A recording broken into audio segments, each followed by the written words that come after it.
if they're brainwashed, they're brainwashed. You can't really tell somebody they're wrong to be brainwashed. Nothing compels the adult child to be in a relationship with a parent beyond their desire to. Should I cut them out of my will now that they're not talking to me?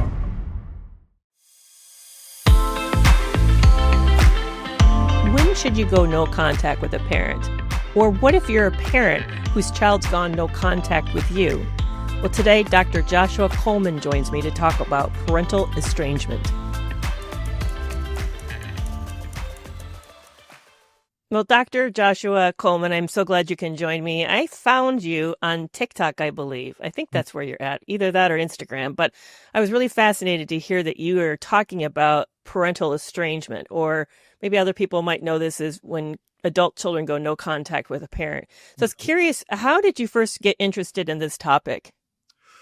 Well, I got interested, through my own personal experience. I was married and divorced in my 20s and I have a daughter in her 40s, so I'm very close to, but there was a period of time in her early 20s where she had cut off contact for a few years, in part in response to having grown up in a blended family and feeling in some ways displaced and, not prioritized. And when she wanted to talk to me about it, I didn't do a good job in really listening and empathizing and understanding until she got more and more pulled back further and further until she wasn't talking to me. So it really wasn't until I learned how to kind of just empathize and take responsibility and really understand what she was thinking and feeling that things began to turn around. So once she and I were healed, then I realized there was a big need for a book on the topic. So I wrote my first book on that in 2007, When Parents Hurt. As a result of that, got a wide following of parents who were estranged. And as a result of that, I started doing a free Q&A because I couldn't handle all the questions I was getting. As a result of that, I started doing webinars, which I've been doing to this day, every 4:30 Tuesday night Pacific. And then as a result of that, did a large survey, which was published in academic journals and is summarized in my most recent book, Rules of Estrangement. So that's kind of the personal to professional trajectory that I've been on. What have you noticed about estrangement? Because I actually think this is a very complex issue. There's not one cause. There's probably multiple causes. But kind of what have you noticed as people come to you with these issues that seem to be the general problems related to this? I think the biggest problem is that older generations, boomers and Gen X, don't really know how to communicate with their, Gen Z and millennial adult children about the things that they're bringing to them. Because so many younger adults are coming to their parents and saying, well, I felt like you emotionally abused me, or you neglected me, or you traumatized me, you harmed me. And the parents are like, what are you talking about? I gave you an incredible childhood. And, what is this, your therapist that's saying this? Or your other parent from the marriage, or, if there was a divorce. So a big issue is that younger generations are much more mindful of their happiness and mental health and personal growth. And, being in relationship with a parent is a big part of that. So I think if there's one commonality, it's parents not really knowing how to address their children's complaints when they come to them. Mm-hmm. I started to try to break it down into different categories. I guess I like to do that. I noticed that to me, I'm coming from the side of the abuse, and I'm in the abuse survivor realm. So I do think that there are parents who are abusive. For sure. Yeah, narcissistically or otherwise abusive. And then I also think that there are kids who are abusive. Yep. So you get those who, and that even those two categories are fascinating, very different groups. Yep. But I also noticed, like you're in your case, and I also had a child go estranged from me for a period of time. It was extremely painful as well. Right. And then mine was, I was widowed, and my late husband passed away of cancer. It was a devastating experience for a family. It was 5.5 months of his decline to finally his demise. Yep. And it resulted in my last child not being cared for his senior year. I disappeared on him. I took care of an ailing man who was losing his mind from the cancer.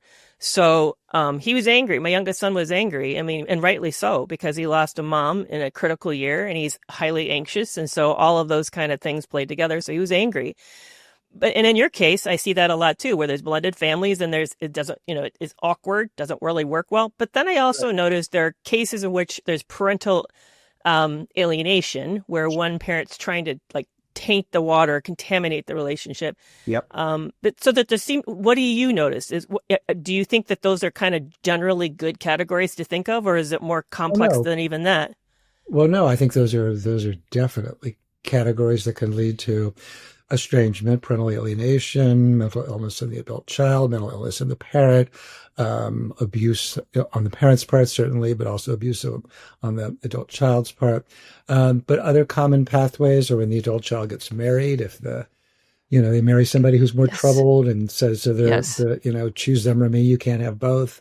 Um, Divorce for, not only because of alienation, but as you point out, because of blended families, that tension, but also because a child may blame one parent more than the other for the divorce, and just bringing in new people, step mothers, stepfathers, etc., half siblings. So that's common. I think psychotherapy these days is very common. I think a lot of therapists are sort of too quick to label a parent or diagnose a parent they've never met. And I think that can be a green lighting effect to an estrangement. Social media, I think also there's a lot of bad information out there that, 5 steps that your mother's a narcissist and why you should cut her off and, that kind of thing. There's a lot of oversimplification of these kind of complex processes.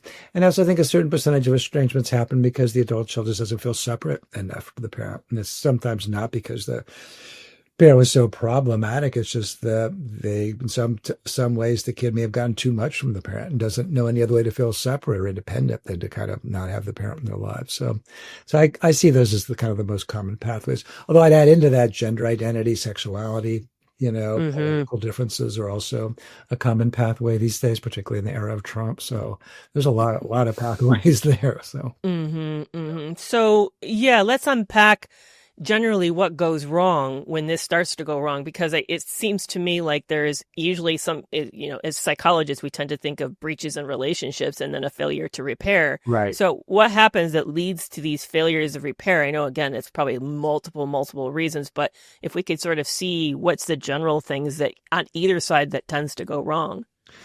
Yeah, on the parent side, I mean, if the parent has their own traumas, they may have a really hard time communicating in the more empathic, responsibility-taking way that their adult child wants them to. Even if they haven't had traumas, it's very hard for any parent to hear the ways that they hurt or failed their child. So that can make it harder for them to really empathize in the way that they really need to. I think because we've lowered the threshold of what gets diagnosed these days. So an adult child could understandably come into therapy saying, you emotionally abused me. And the parent could say, like, what are you talking about? That wasn't emotional abuse. So I think this kind of disparity in the narratives is a big issue. I think a lot of adult children don't approach the parent in a way that makes it easier for them to kind of take responsibility instead of saying, this is what was good about our family, but this was really hurtful to me and I'm still dealing with it. And I would really like you to work on it. Often they'll say, I want you to work on it, but they won't sort of prepare the parent. So the parent responds defensively and then they feel like that's proven that the parent's not worth dealing with, instead of, or I learned in therapy that you're a narcissist or you're a sociopath or whatever. It's just not going to start out a conversation very well. So I think those things are kind of the biggest elements in terms of a potential repair. If a person's gone no contact, what do you think they generally are looking for? And again, I know that's a very general question, but yeah, I know for, in my case, my adult son was looking for validation. He wanted someone to say his reality was real and it was important. Yeah. Well, I think that's not an unusual path. I mean, I think in my daughter's case as well, she probably pulled back more because I wasn't really empathizing with how hard it was for her to grow up in a blended family in the ways that she felt like she didn't get, a lot of the things that my sons from my second, which is my current marriage, got. So I think sometimes it's a kind of a protest that the parent isn't really responding empathically to the adult child's feelings. And so no contact is on the one hand, it's a form of protest. On the other hand, it may just be an attempt to kind of get stronger in order to come back into the relationship, that maybe they feel too reactive to the parent or too vulnerable to them. Maybe they haven't worked through all their dependency issues. So when they're around the parent, they feel like a little kid again, or they feel too guilt-ridden or too anxious around the parent. So all of those things could make more time feel more useful. But for some adult children, when they go no contact, it can feel like a form of self-protection, which it can be, but can also be a form of conflict avoidance. So I feel like it's our job as therapists to help them make that distinction and not just kind of green light every estrangement as a, exercise in self-growth, but sometimes it's actually just avoiding something you're better off kind of staying in the ring with and working through. I also think that the generations really expect different things these days. Mm-hmm. That the millennial and Gen Zs, and my kids are both those as well, are looking for something that is different than certainly what I wasn't to look for in my parents. Right. That wasn't going to be, Exactly. I mean, my parents said multiple times they believed they had children to take care of them in old age. Now, we are not doing that, but it was sort of like the hope, I think, on their part that we would do that. Right. And in a lot of cultures, that's still the case. No, I think that the expectations that both bring to the table, I mean, for the parent, they're still operating under the principle families that forever, honor thy mother and thy father, respect your elders. And for the younger generations, are like, no, respect is earned. I don't owe honoring you. I don't even owe you a relationship. So that means that parents in many ways have to work much harder to maintain a relationship with their adult children because nothing compels the adult child to be in a relationship with a parent beyond their desire to. So that means that the parent has to be able to make the relationship something that's much more kind of inviting and comfortable and reasonable from the adult child's perspective. Yeah, it's interesting. I just had that conversation with my own mother this morning about her relationship with my sons, which she doesn't have one. Uh-huh. And she's like, why don't I have one? What do I need? It's like, well, part of it is out of your decision to not to travel. They need to see you. And since they don't see you, they're not big texters or callers. Yeah, sure. Right. Yeah. So it makes it really hard. But what I've noticed is the level of rage on both sides is intense. Help me understand that better. Yeah. Well, on the parent side, it's feeling, mischaracterized, judged, shamed, hurt, rejected. On the adult child side, it's feeling in some ways similar. It's feeling unseen, blamed, mischaracterized. And I think both sides feel a certain amount of guilt that, that they're not doing what society kind of expects of them. And guilt and shame are both big, create a lot of fuel for anger and upset. So I think that's a lot of it. Yeah. Yeah. There's a lot of research has come out lately that parents, that there are children who are just toxic, they're just abusive people, and it can be an innate, emotionally, like I'm saying, like a personality deficits as a result of that. Yeah. And I've seen it in my office. I've had parents come in, good parents raising other kids really well, and have one child who is just difficult, challenging, exactly, just running them around, and they'll be in tears, spending all sorts of money trying to save the family, save the connection. Yeah. But what I noticed is that we still want to cling to the idea that children are completely blank slates, and that they're the base upon our experience of raising them. Help me understand why people don't want to hear the fact that maybe some of this is personality traits that are hardwired into people. No, I think it's a good question. We want to feel like, if parents just do a good enough job, then they can sort of create any child that they want to create. I mean, some of that comes from behaviorism. I mean, like John Watson at one point said something like, give me 5 kids and I'll turn one into a policeman, one into a lawyer, one into a doctor, one into a criminal. It's sort of an old idea that kids are a blank slate. And you're right. We know much more now that at least 50% of the way that kids turn out has to just do with just the genetics. The other 50% is nurture, but nurture isn't just parents. Nurture is also siblings, random good luck, random bad luck, other relationships, teachers, social class. So there are all kinds of things that determine adult outcome beyond parents. So I think parents are probably eager to feel like it's not all parenting, but I think adult children, it's also a protection against their feelings of shame or defectiveness if their lives haven't turned out right. Because then they can say, well, if only you had done this. It's what I call the soulmate parenting. Well, you didn't recognize that I was depressed when I was young, or you didn't recognize that I had ADD or I had learning disabilities. And if you had, my life would be radically different now. Well, first of all, maybe it wouldn't be, but maybe it would be. But the idea to cut off a parent because they weren't diagnosticians, I think is really, incredibly unfair, but also very common in the narratives of estranged adult children, for some anyway. The biggest anger has been from other parents. Say more about that. Well, in the sense that they'll say, like, you raised them.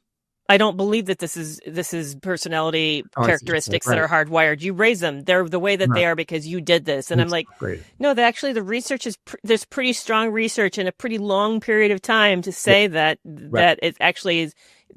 Nurture is not a huge factor here. It's not as big of a factor as we used to think that it was. No, it's not. And if you know the conjoint twin studies that were done in the 70s, where they used to separate identical twins and raise them in different homes.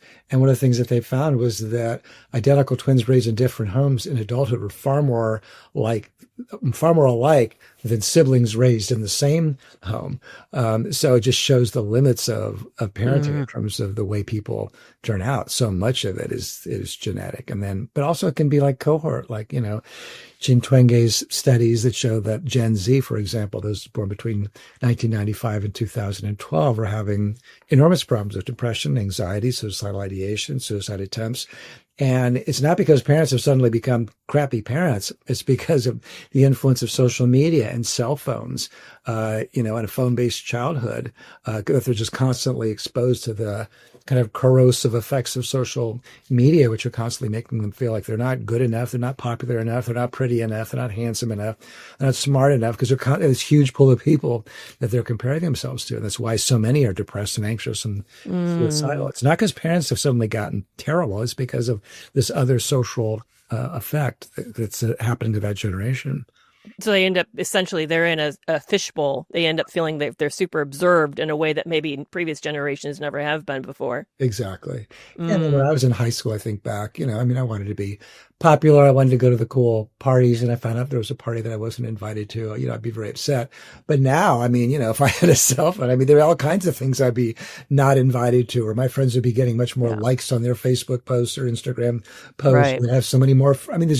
It becomes this kind of contamination of comparison. It's really, really hard for it. We're just not kind of wired to have that much kind of social feedback. And so, I was even thinking, and the party you didn't get invited to would be pictures posted of that party that you got to see that you didn't get to enjoy. Exactly. That's right. Yeah. Yeah. That's a good point. Yeah. It's fascinating because that's the era that I've raised my kids, and it's very interesting to see how that's affected them. Yeah. But, it's also interesting that I see a lot of parents angry about the fact that, in fact, one parent said to me, should I cut them out of my will now that they're not talking to me? Like, I was stunned. I thought, so love in your situation is conditional. You're saying as long as if there's not the kind of relationship on the terms that I like, then I'm not going to then remember you after I pass away. Right. Yeah. No, I 100% agree with you. And I hear that a lot too. And what I say to parents is, first of all, what do you want your legacy to be? That you were punitive from the grave. B is ultimately, in the same way parents do the best they can do raising their children, adult children are doing the best that they can do, even when they're estranging the parent or treating them miserably. If they knew a better way to do it, they'd be doing it. So to kind of punish them for the grave seems grossly unfair. And, a lot of, and what about the kids who do it because of mental illness or because they were just, brainwashed by the other parent from parental alienation, or they weren't strong enough to stand up to their husband or wife who said, choose them or me, you can't have both. Or their therapist basically convinced them that they were from an abusive childhood when they weren't. None of these things are really that person's fault, that they've kind of, everybody has to take responsibility, but it's also not their fault. That's why I feel like parents also deserve a degree of compassion. Even a terrible parent, they deserve compassion. That doesn't mean the adult child has to forgive them, but as a society, parents do the best that they can do, even when that best is terrible, and they deserve to forgive themselves and feel compassion for themselves.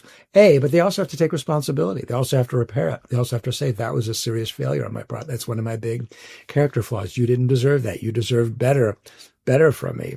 So the goal isn't, for the parent to just hate themselves, is to take responsibility, but also to eventually develop some self-compassion. Yeah, in fact, in that hard conversation with my son, it had another big hard piece, and that is, after my late husband passed away, several years later, my oldest and youngest son were living together, and my oldest son was diagnosed with acute myeloid leukemia. Oh, I'm sorry. So my youngest son then also became a roommate to somebody who had cancer and suddenly had to experience what I experienced in a way as a partner. Yeah, right. So he pulled me aside and he said, I want to apologize for my anger. Good. I haven't realized what it would have been like to be you. And I said, no, no, no, no. Your anger was right and justified because I did let you down. Now, could I have made a different decision? Would I have made a different decision?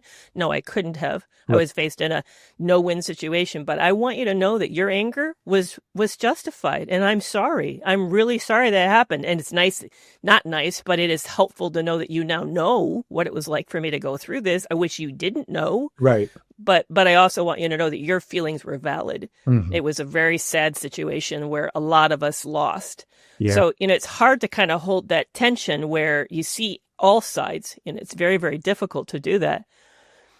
Yeah, I agree with you. It takes a lot of maturity to be able to kind of, on your son's part, to not, to know that he did, he, quote, deserved to have his mom be available to him, but eventually also say like, well, but that desire, however understandable, was still not entirely rational. It's like, how could you really have, nobody's superhuman. You can't. Right. Husband, I mean, not only are you dealing with grief, but there's all the other issues that happen. Oh, no, it was awful. I mean, literally his care was, hospice, it was a terminal cancer. So it was hospice immediately. Yes. Yeah, with a rapid, horrible decline. Terrible experience. Very traumatic, but it's, thank you. I appreciate that. Wasn't even anticipated. It's not like, it's like that, not like we did it to ourselves. You know what I'm saying? Yeah. Or if you guys were both in your 80s or something. Yeah, exactly. But it's also interesting because today I got a comment on one of the posts because I ended up remarrying and I remarried a terrible person, which is how I got into this whole. Oh dear. Yeah. I learned a lot from that experience, but that person that somebody wrote in and said, well, now that you believe that this is an innate genetic quality that people are sort of partly, created, not just made by their environment, do you feel differently about your ex? Like, no. He still deserves consequences for what he did. Go and ask him. So, exactly. I know. It's amazing how I think that's what I find is really, to cut to the chase of all of this, is people want excuses. They want to avoid accountability. That's right. No, I agree. That's why it's not enough for a parent to say I did the best I could. That's like the beginning of the conversation. It's not the end. They can say I did the best they could, and that can be a statement of fact, but then they have to say, but my best was actually really ended up failing you or hurting you. And I didn't have the ability to do better than that. And that's on me. And you suffered as a result of it. And if I had the resources or knew then what I know now, I would have done it very differently. I know everybody's going to want me to talk about parental alienation because this is what a lot of people experience in post-separation, post-legal, and legal abuse. Right. What's your advice about that? When you have a parent you can obviously see efforts to change the narrative, shift the children's alliances, choose one parent over the other. What do you recommend about that? Yeah, I mostly work with adult children who've been alienated. And so the way it often manifests itself in my practice is that the adult child is saying things to the estranged parent or the alienated parent that they know it was coached by the alienating parent. So they might say, well, you were always so critical of us growing up. And the parent knows that they weren't, but they know that the ex thought that husband or wife was too critical of them or something. So, what I tell parents is you can't really, if they're brainwashed, they're brainwashed. You can't really tell somebody they're wrong to be brainwashed. You can't tell them that they were alienated by the other parent because the other parent obviously has more power than you do if they successfully alienated you. So you have to still try to find the kernel of truth because you have to find some way, to get on the same page as them, but you also want to show that you're somebody they can do business with. And so by that, I mean that you're somebody that they can talk openly about their feelings with, and you're not going to get too defensive or angry. So I encourage parents to say something like, oh, I wasn't aware that you felt like I was too critical of you growing up. I appreciate that feedback. Do you have any particular memories about that? Not to prove them wrong, but to just show that you're open to looking at yourself and investigating things. And similarly, oh, well, you're a narcissist or whatever. And you can say, well, I haven't been diagnosed that way, but maybe I am. Is there something you'd like me to read? Or what behaviors in particular do you find narcissistic in me? Because once you get off the diagnosis and onto the behaviors, then there's accountability. Then it's like, okay, well, can we work on that together? Can you let me know the next time I do that? How about if I go into therapy for 3 months with a narcissistic abuse specialist and come back to you after 3 months, and you can meet with me and the therapist and see if I've made any progress, something like that. But just saying, no, you're wrong. No, you've been brainwashed. No, here's Amy Baker's book or whatever, that's not going to work. I love that. I always recommend that too, that imagine that you're in a boxing ring. The best way to take a punch is you move back with it. You don't move into it, You don't defend, you move with it. Right. And that's what you're essentially saying is go with it. If they say that, then that is their truth. Start with their reality. Start with the reality. You're never going to be able to get anywhere without that. And to me, it's interesting because the parallel sort of to radical acceptance, which is what I'm counseling my, estranged parents to do all the time. Radical acceptance is saying, it is what it is. Marshall Linehan, who was the founder of dialectical behavior therapy for borderline personality disorder people, has the saying, which is the pathway through hell is through misery. The more you fight your misery, the more you stay in hell. What she means by that is, if you're feeling depressed, acknowledge that you feel depressed. If you feel sad, feel the sadness. You feel scared, feel it. Don't try to avoid it. Don't try to block it out. Don't try to change the subject in your mind. Allow it to come, and then it will, pass if you're paying attention. But similarly with our adult children, if they say, oh, well, you were abusive, you can't just say, no, I wasn't, or you're being brainwashed. You have to first show that you can tolerate that feeling and that accusation of them. And that's why showing curiosity and interest and tolerating their feelings, first of all, it makes you more credible in their eyes because you're not acting like you can't take it. But it also shows that it helps them to examine it in a way that they wouldn't otherwise. If you're just defending yourself, you look defensive. You don't look like you're really caring about them. But if you're like, oh, gee, didn't realize that I came across that way. It's helpful to know. That's a very different kind of a relationship. It is. It also gives them the gift of validation and is not minimizing their issues, which what a powerful point to start on, because often that's what happens. They don't get validated and they just feel like, well, they didn't listen. Nobody's listening. Right. Exactly. Yeah. That point of validation just it's more likely to open the door. I don't want any parent to feel like, oh, just do this and, the gates of heaven will open and everything will be reconciled. Just more that these are the principles that increase the likelihood that something positive can happen. Because sometimes there's 20 things you can do bad and maybe only 1 or 2 things you can do good, but you want to make sure you do the 1 or 2 things good and don't do the 20 things bad. The bad are defending, explaining, blaming, criticizing, that kind of thing. Right. This has been a fascinating discussion. I could tell you and I can talk a very long time about this because there's so many angles to go on this. Sure. But I'd love to jump over to the podcast extra and talk about when you have a son or a daughter who is actually abusive or has married somebody abusive, what should you do to manage that? Yeah. But how can people find out more about you and more about your books? Sure. Well, my book is called Rules of Estrangement, Why Adult Children Cut Ties and How to Heal the Conflict. And you can also find that on my website, which is, I have a free newsletter that I send out multiple times a week. I have a free Substack called Family Troubles you can sign up for. I do webinars every Tuesday. I do every other Monday, a free Q&A. And you can find out all about all of that on my website, which is www.drjoshuacoleman.com. That's drjoshuacoleman.com. So those are the best ways to get to me. That's awesome. I really, really appreciate that. Thank you so much. And thank you for joining us today. This was a really great discussion. Yeah, it was a lot of fun. Thanks for having me. Well, that's a wrap for this week's episode. Are you following me on TikTok, Facebook, Instagram, and YouTube? You can find me at Kerry McAvoy, PhD. Or you can learn more about me and my resources, such as the Toxic Free Relationship Club, at kerrymcavoyphd.com. And I'll see you back here next week.